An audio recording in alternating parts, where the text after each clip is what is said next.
demoing our volunteer finder. This is an app we built for the Charleston Hacks Hackathon in June of 2025.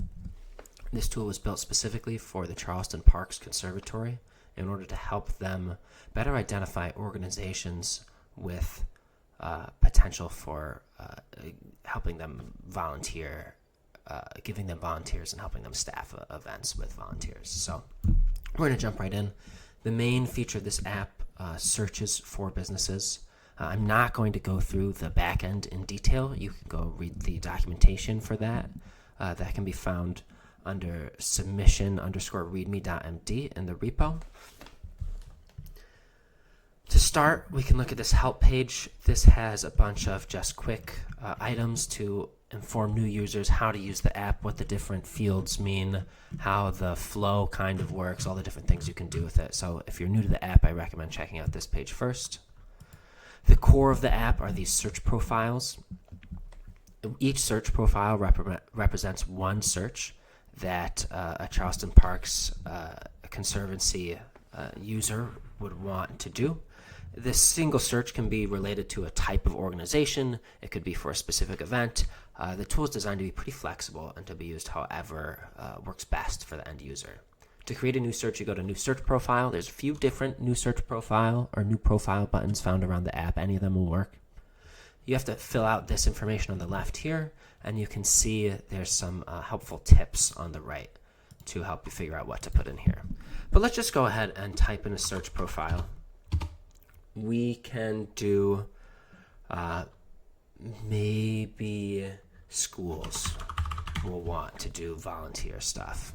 So we'll say high schools in the Charleston area. This is the type of businesses that we're looking for, just in free text. And then down here, we want to know what makes the organization a good partner to actually go in contact for potential volunteers. So we'll say history of community engagement, interest in volunteering. You can really put whatever criteria in here as you want. You can be as specific or as broad as you want, and the AI will parse through it all and figure out what you mean.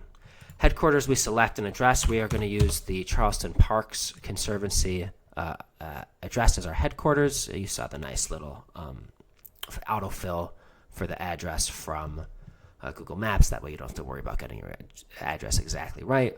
Search radius is how far away from that headquarters to search. And then we have two fields here, relevancy threshold, which determines how relevant the businesses we find have to be to this target organization type criteria in order to be included for our further analysis.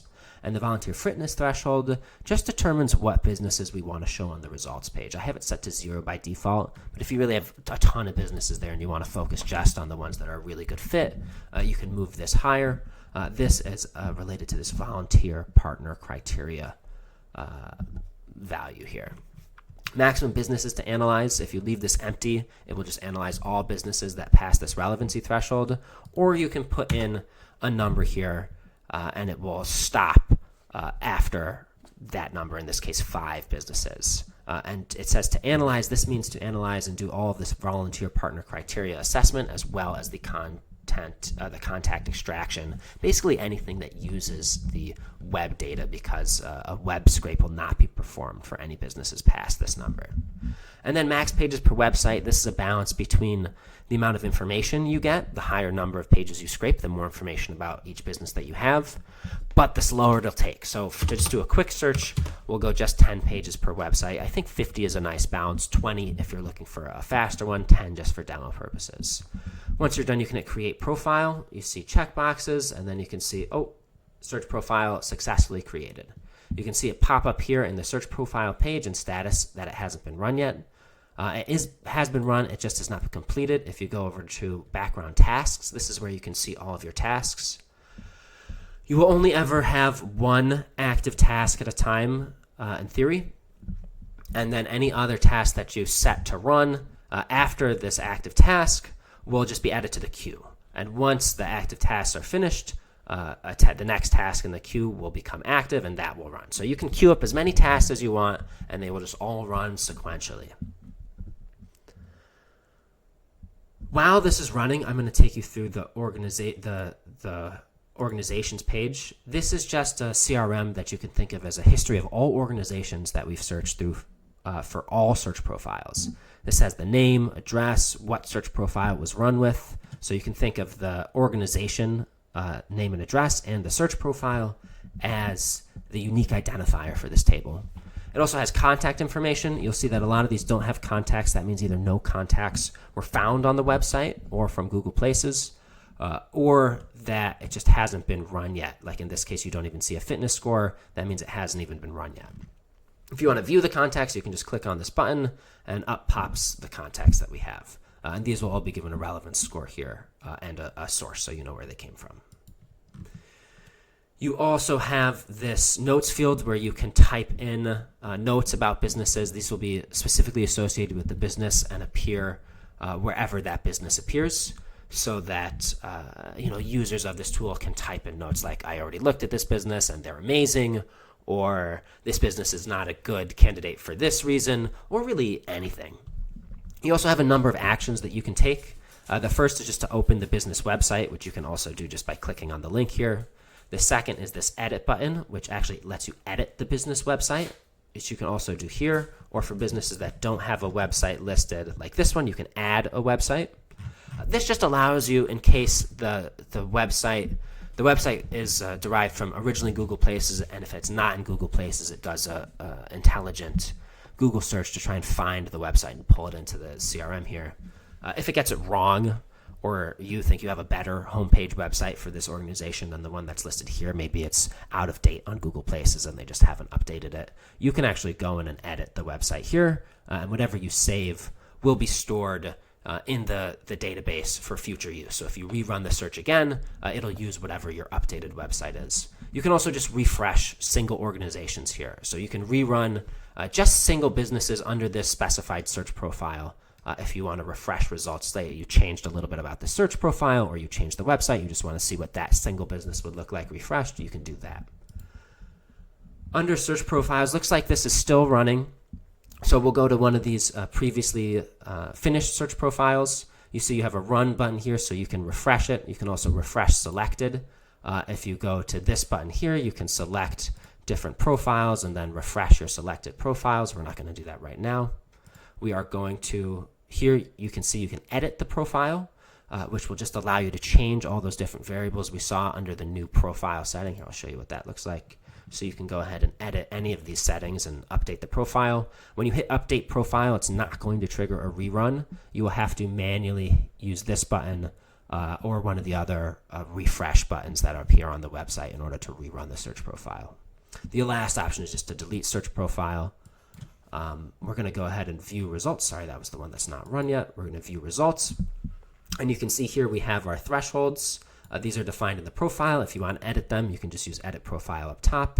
You can search for specific businesses. You can adjust how many businesses show per page.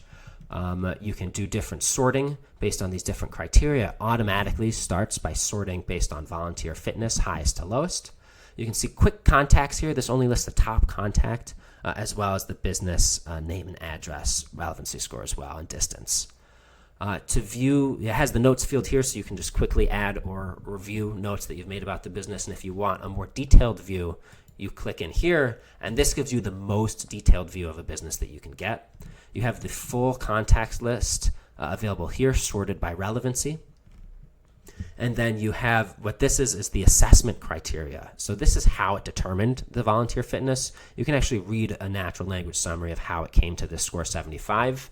And this is actually a computed score that is a combination of several different automatically generated criteria that are based on the volunteer fitness criteria you put in the profile.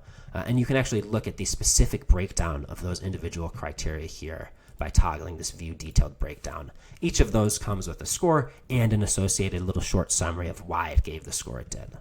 So that is it, I believe. Oh, there's one last cool feature that's present both on the organization page and on the search profile results page that we just went over. You can see export CSV allows you to export whatever you're looking at as a CSV. You can also do any sort of filtering or sorting that you want here within this organization's page, and that will be saved when you export. So it'll export whatever you're looking at currently is what exports. And again, under the search profile page, similarly, it has export CSV right here that allows you to export the contacts as well as this list of businesses, and it will export whatever you're looking at. So make sure you adjust your thresholds accordingly to represent whatever you want to see. The mix of your thresholds here are going to be what determines what businesses you're shown down here. You will only be shown businesses that pass both the relevancy threshold and the fitness threshold.